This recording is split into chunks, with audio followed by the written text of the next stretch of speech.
పెరుగు తింటే కొలెస్ట్రాల్ పెరుగుతుందా?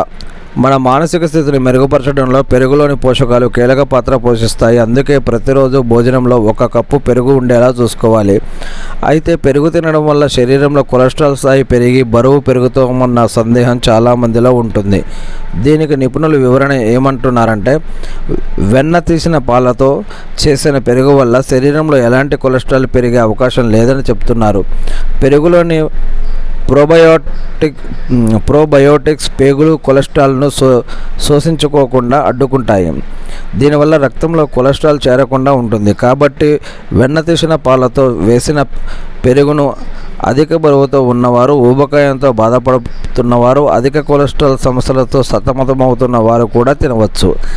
వెన్న తీయని పాలతో చేసిన పెరుగును తినడం వల్ల శరీరంలో చెడు కొలెస్ట్రాల్ స్థాయిలు కొంతమేర పెరిగే అవకాశం ఉందని అధ్యయనాలు చెబుతూ ఉన్నాయి. ఇదన్నీ కూడా మనం వేటూరు న్యూస్ నుంచి తీసుకున్నాం.